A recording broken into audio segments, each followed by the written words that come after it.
Amen. Well, thank you, Michael. And I want to share, I think since it's about 15 minutes and it's a community time, I want to share a framework for thinking and discussion about how we get as leaders, especially as church leaders, to the place of what we call revival.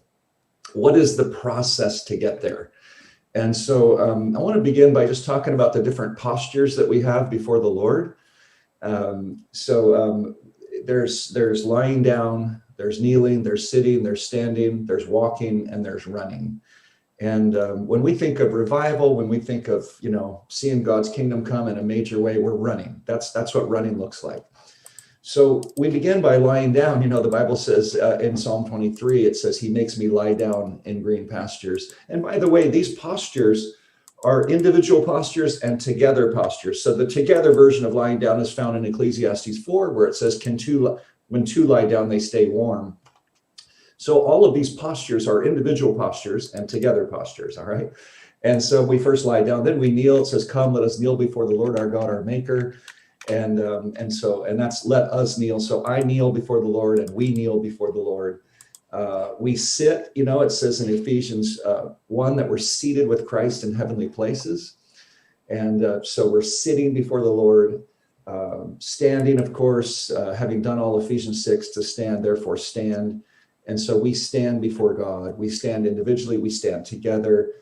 And then we get to the place of walking. And of course, we know we each have an individual walk that we walk before God, but then we have Amos 3:3, which says, can two walk together unless they are agreed? So there's qualifications for individual walking, and there's qualifications for together walking. Now, the last one, running, and there's an interesting verse in Proverbs that says, when you walk and if you run. And the concept there is that not everybody gets to run. We all get to walk. Not everybody gets to run. And running is really what we all want. My friend Heidi Baker talks about running from rest, that we learn to run from the place of rest. And that's really the secret, I think, to living at that sort of higher place, that sort of revival place, is can we learn to run from rest? First of all, what does it mean to run? And how do we run in a sustained way so we don't get burned out and tired? And of course, we have the individual examples of Paul saying, I've run my race. I finished the course. We have 1 Corinthians 9, which says, run your race to win. That's the individual. Many people run, but only one wins the prize. So there's the individual running. And then we have, Habakkuk 2, which says, write down the vision so those who read it can run. So there's a plural running. And running is what we want to do as leaders. We want to bring people to the place of running, if possible. But all those areas are important. We need to learn how to sit together so people feel safe and comfortable and valued. We need to learn how to walk together so that we're helping each other grow and we're developing one another. But the ultimate goal is to run together. Now, having said that as sort of a paradigm, let me switch paradigms and throw another one at you, and then I'll stop and we'll have some discussion. Does that sound okay? All right. So Michael and I have been writing and talking a lot about what it means to be and do church as family. And one of the things I think is super important as leaders for us to understand is the difference between family and team. Okay, and family team is a subset of family. And so, I'll give you some examples. So I recently went to a missions base in another country, and there was pain because some of the people that joined the missions base joined because they wanted to be part of a family. Hey there. So other people joined because they wanted to be part of the team. And does Glenn know that we're on? Oh, maybe it's my view. It's Glenn. You need to mute. Yeah. Okay, he did it. Sorry. Okay, great. Sorry, my thing was on speaker, so it switched to Glenn. It threw me off there. No, it's fine. Go for it. Okay, so I think that one of the key things for us as leaders to understand is the difference between family and team and how to build each of those. So, and again, I'm just doing a quick framework. We're not diving. This is a several week training. I'm going to try to do another 5-10 minutes at the most, 5 minutes of this and share this with you. So knowing the purpose of family versus team is super important. So family, the two purposes of family in my mind are delight and development. So God created family so each human being on earth would learn what it's like to be delighted in. And 95% of us grew up in dysfunctional families, so not all of us understand what it means to be delighted in. And so the body of Christ, the number one purpose of the body of Christ is to teach people that they are delightful. And when we function out of the place of team, we can't do that. We have to do it as family, because family's goal is delight and development in that order. If a family focuses on development without the foundation of delight, we create performance love. And when we create performance love, it's what Michael talks about. We create a factory. Factory church never works. That's the old school church. That's institutional church. It just can't work. So learning to create an atmosphere of delight is the number one goal of the church. From the place of delight, when everyone is delighting in one another, knowing that God delights in us, then we can develop people. And as we develop people, it's a holistic sort of development where we help people in every way, with character, with gifting, with ministry skills. We develop them in every way possible. And that development, as Michael so aptly points out, is related to their destiny, because the purpose of team is deployment into destiny. So team is deploying and destiny, family is delight and development. And they have to go in that order, because we can't deploy people who are orphans, because people end up hurting people. So we need to deploy sons and daughters who have been delighted in and develop to the point where they have the credibility and they have the right to lead other people, or to influence and develop other people. That's called discipleship. So we help people understand their delight in God and in the family, and we develop them into the place of maturity and gifting and ministry skills, et cetera, et cetera. Then we bring them, there's a subset of family called team. And team is about deploying people into destiny. Not everybody in the family is on the team. Not everybody's ready. Some people in the family are checked into the hospital. They can't possibly be on the team. They're recovering from major injuries. So because team is a subset of family, we need to recognize, when you try to build a church, if you try to make everyone on the team at the same time that you're trying to build family, you're going to have major pain. You have to recognize that people are in process. As my friend Carl Tuttle used to say, it's like a beach scene where some people are in their car looking at the water, talking. Other people have gotten out of the car and they're on the blanket, but they have no intention of getting in the water. There's other couples that are walking along and the waves are lapping against their ankles and they're getting a little bit wet, but they're mostly dry. Then you've got the crazies in the water saying, come in, the water's awesome. And so a church needs to provide all of those scenes. There needs to be room for all those kinds of people. And so the team is the one, they're in the water. They're crazy. They're going crazy. They're awesome. And so a family precedes team. Now I want to share one more thing really quickly. Can I give you 2 more minutes, Michael, and then I'll stop? Absolutely. No, it's your floor. You take it as long as you want. Now, here's the thing about family. If we develop people, we need to understand the ditches of development. So development is a highway, and on the left and right side, there's 2 ditches. And the ditches are underdevelopment and overdevelopment. Overdevelopment is easy to see. When you're in the grocery store and you see a parent talking to a little toddler as though they're an adult, that parent is stuck in overdevelopment. They're trying to make that kid into an adult way too early. They're punishing them and talking to them. It makes you cringe, right? It makes you angry when you see it, because overdevelopment does nothing but just ruin a person. When you try to make a little kid into an adult too early, you create all kinds of parental inversion issues, performance issues, all kinds of problems come. But underdevelopment is what we're dealing with right now in our culture. And it started in 1946 when Benjamin Spock wrote a book called, what was that book called? The Proper Care of Baby and Child Rearing, or something like that.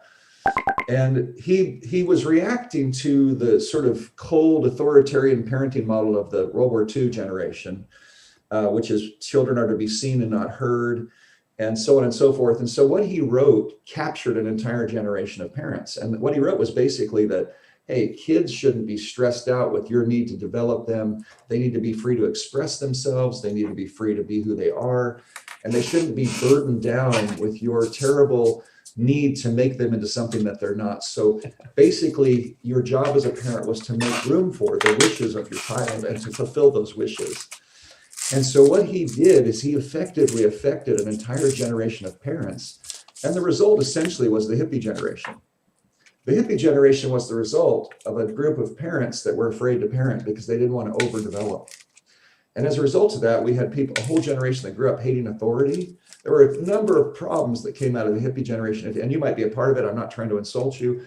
I was a part of it, but we had some problems. And a lot of it came from our parents' reticence to develop us because they were told that it was wrong to develop. And so since that time, we've had undulations of overdevelopment and underdevelopment, but right now we're at the pinnacle of underdevelopment. We have returned back to Benjamin Spock's philosophy in our culture where people are afraid to develop anyone lest they offend, lest they, tell someone that they're, something that they don't believe they are. And of course, it's very difficult to develop someone when there's no absolute truth, because then my truth becomes the truth and what you have to say doesn't matter. And some of you may be running into this in your churches. You've got people that, 20 years ago, it was very easy to take a simple correction. Today, they'll fight with you until they end up leaving. And that's because of the issue of underdevelopment. So all of this is framework from which to become great leaders.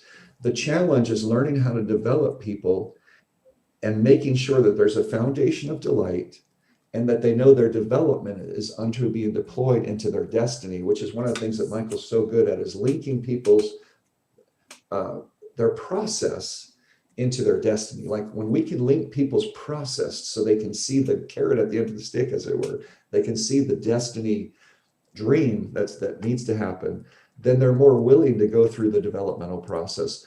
But the other side of that is that when we have a house full of delight, it's easier for people to be developed because they're not as defensive. They're more secure in the love of the Father. So anyway, those are just some sort of paradigm thoughts, some framework thoughts about what our job is as leaders. And I wanted to just stop there so we can have some discussion about that. Is that okay, Michael?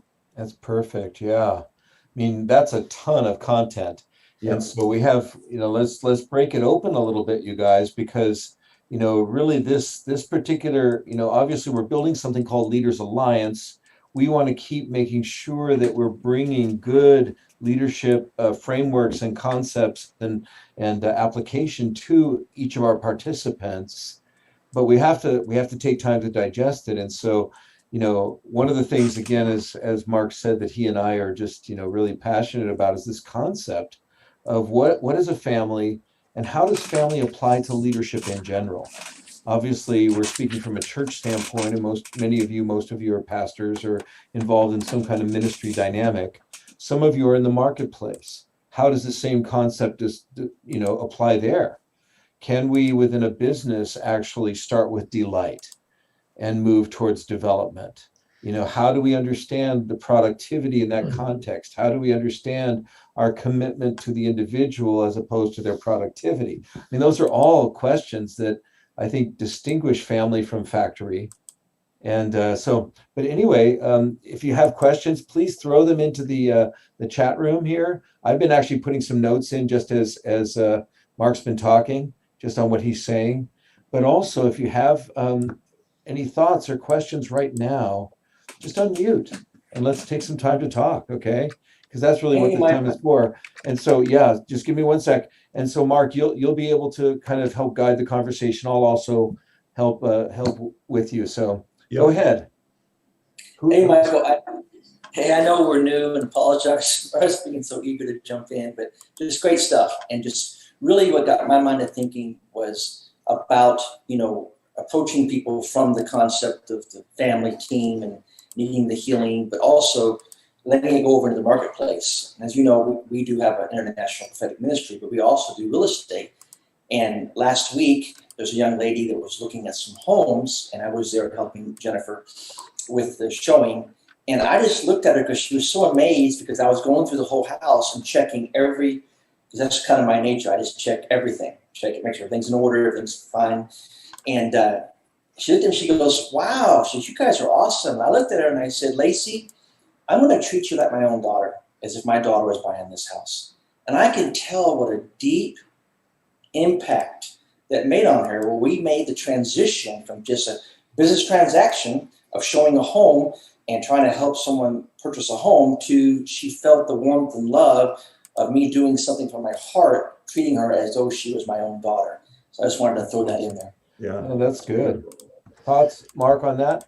I think one thing I would say, you asked a question about business, and I think business is akin to team. Basically, you're in the business to make money. You're in the business to build a profit, and so there's nothing wrong with that. That's the goal of business.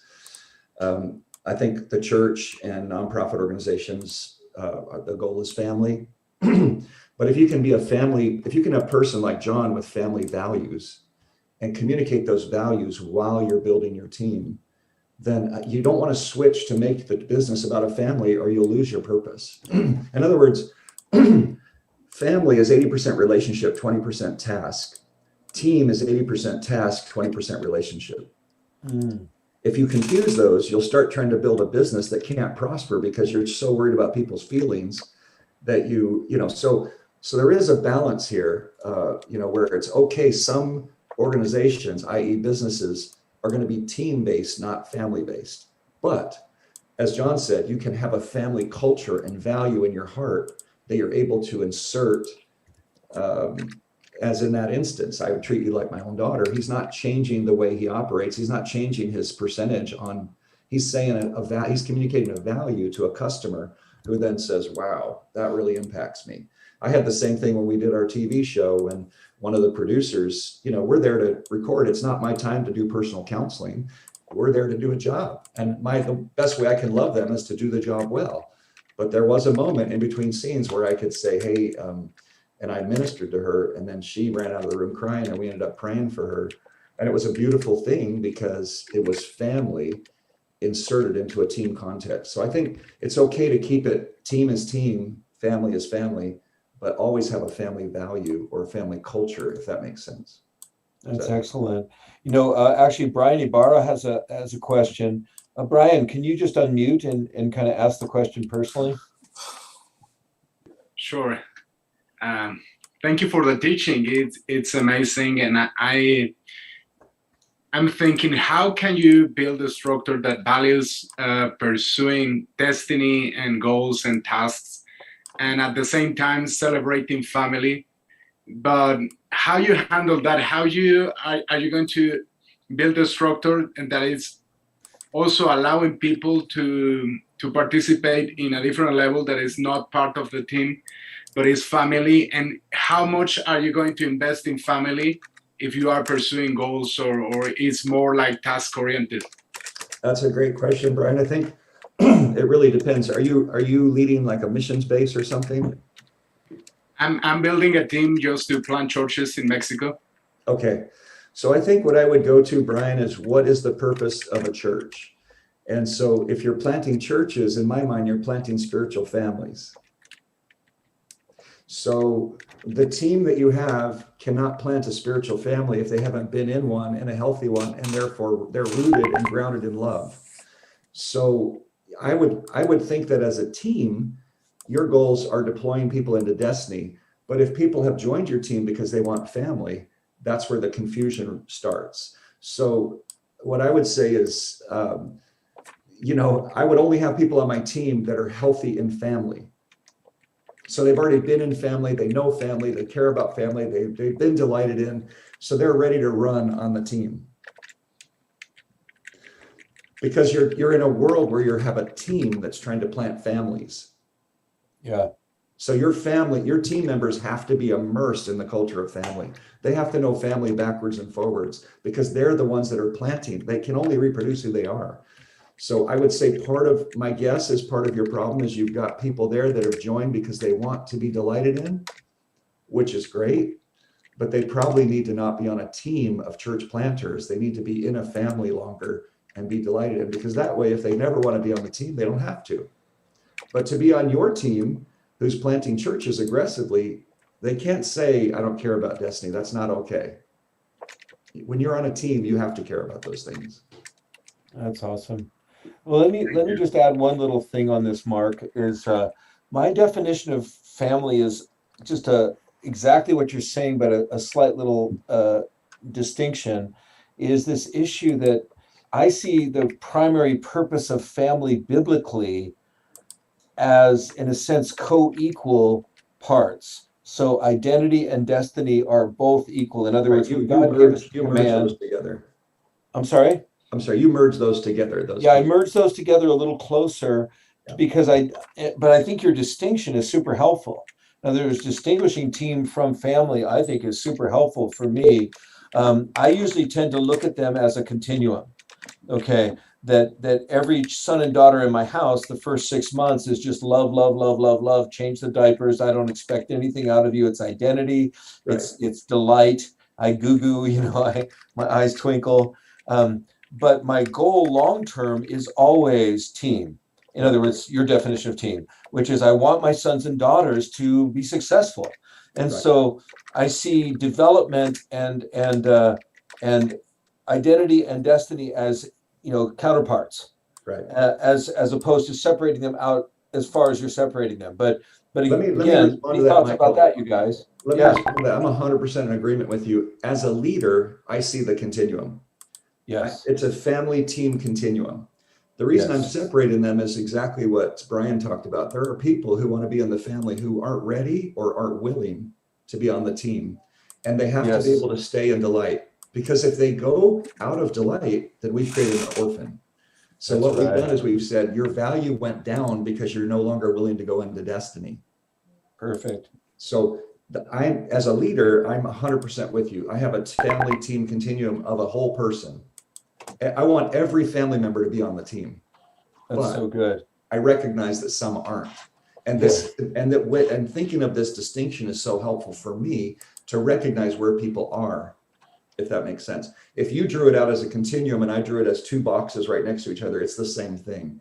Exactly. I want the same thing you do. I want everyone deployed into destiny. But to get there, if they don't have this foundation of delight and development, meaning how can you bring someone into their destiny if they're not willing to take correction? That happens at the development phase because that's who you are. So again, we're using different terms, but it's describing the exact same elephant, in my opinion. Exactly. No, I think that's so right on.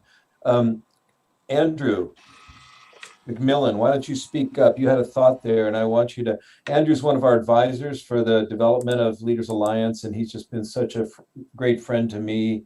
And I even asked him to share a little bit this morning. I don't know if you're ready to, but if you want to take a couple minutes and share your thoughts there. No, I'm probably not ready today. The doctor has me with my foot up in the air for another 2 weeks. Oh, yeah. I had a ankle replacement, so I'm going crazy, but I'm loving this. But I just plugged in a few minutes late, and I'm just loving what I'm hearing. It's so clear and so precise, because there's been some I'm just so proud of the family and the team that are going full speed down in South America. But this COVID has really wounded some of the inner family team. They're just it's so beautiful that we can give them space to get healed on the sideline and step out of the dynamics of the team and playing in the surf and just go up there and catch your breath, however long it takes. So it doesn't 1% undermine your value. It's just we want you to get rested, and not rested so you get back to your function just because that's where we delight in what you're doing right now. And I swear I'm speaking to myself because I've been now on my back after the surgery that I can't even get up to hardly do anything for 20 days, and it's going to go on for another 15 days. But it's just so I feel completely useless in one sense, but I'm they're letting me know my value is in the relationship. But anyway, I just love the terminology here. Way to go, guys. No more. Yeah. Well, we delight in you, Andrew. Thank you. And Ketchy, you had a quick question? Yeah? Why don't you unmute? Yeah. Yeah, I just want to say similarly to Andrew, I hopped on a little later than I expected, and what I'm hearing is just like God is so funny, because I was literally talking to the Lord this week saying, I haven't had any family problems. I was like, for a long time, and I was like, oh no, is anything wrong? But of course I've had other issues with other people, it's like it's a continuum of growth. And what I hear is, it is like we're using the word family, and not everybody has the same experience of family. So that's part of why the terminology, and similarly with team, how do people, and I hear how it's being distinguished, team function and family value identity. And I just think about it, it's like, I'm like, well, we're all God's kids. So how is there's no difference. It should all be the same. We should be functioning in business and life. All humans are, are lovable, loved by us and all of that. And I was thinking about an experience I had just this week where a woman came early to an church event that we did. And because I had a long conversation with a week, I literally assumed she'd been with us for a long time.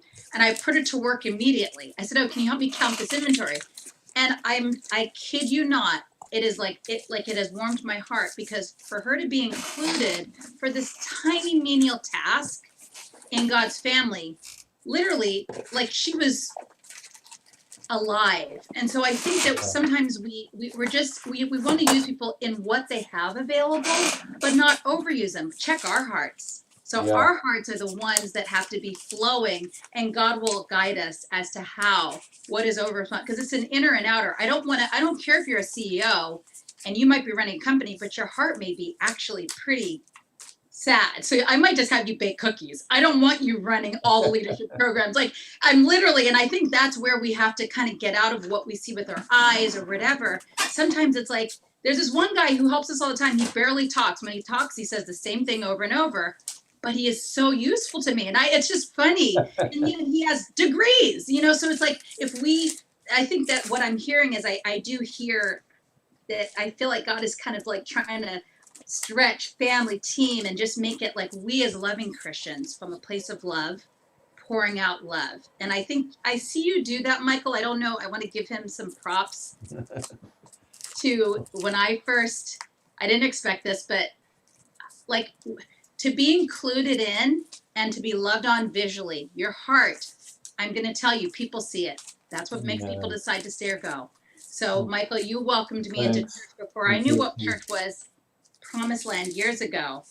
Excellent. And I was already a Christian though. So I was saying I was an unchurched Christian. So you never know what you're dealing with. So I don't know how we're going to continue to tease this out, but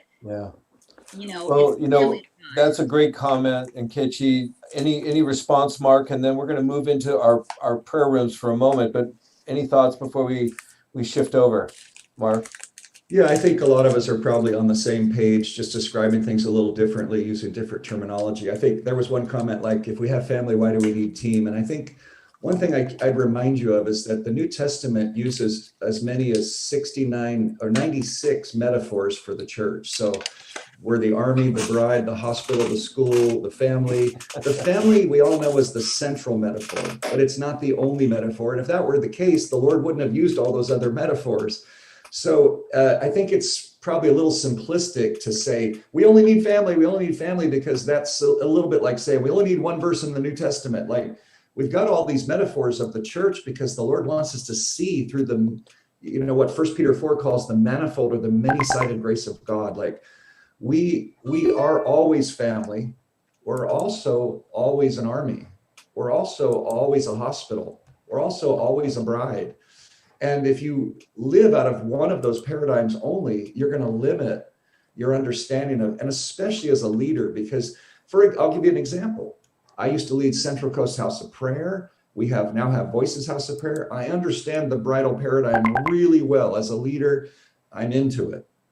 But I know when I bring people into our house of prayer who only live from one paradigm, that is the church as a bride, it's difficult. And the reason it's difficult is not because they're bad people. It's because they have a limited paradigm on what we are.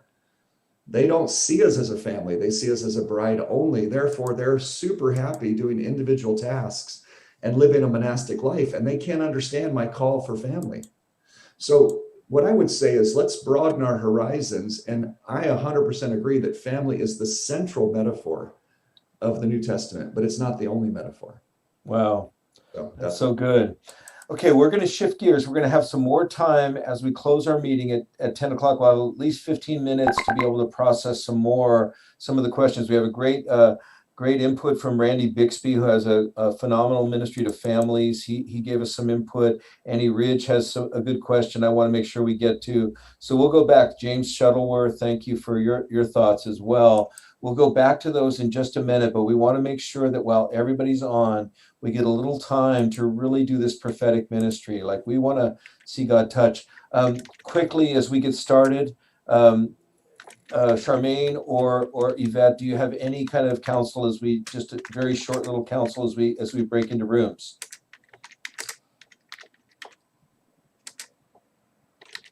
Charmaine? Yeah. Yvette, why don't you go ahead? Go ahead, Yvette. I think the team that I've got are very seasoned prophetic voices, so I'm happy to just let them loose. Excellent. Charmaine, any thoughts? Well, the people that I've gathered are people we know and trust and appreciate their willingness to serve you. So that's why we're here. We want to love you and encourage you. And we know a word from the Lord can change a life and lift your spirit. So that's why we're here today. We want to just love you. Excellent. Awesome. So Glenn, are we ready to hop out? Glenn. Yoo-hoo. I don't think he can hear me. Glenn, can you hear me? he's muted. No, I know he's muted, but normally you can hear me. Glenn. Yeah. Any direction from you, Glenn, as we break into rooms? I think your computer's muted, Glenn.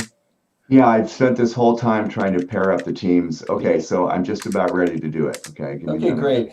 Well, then let me add one more thing as Glenn's getting ready. Okay, this is something really interesting because, I've been in business and I've led in business, and I'm a relational person, so I will always lead relationally first and then task oriented second.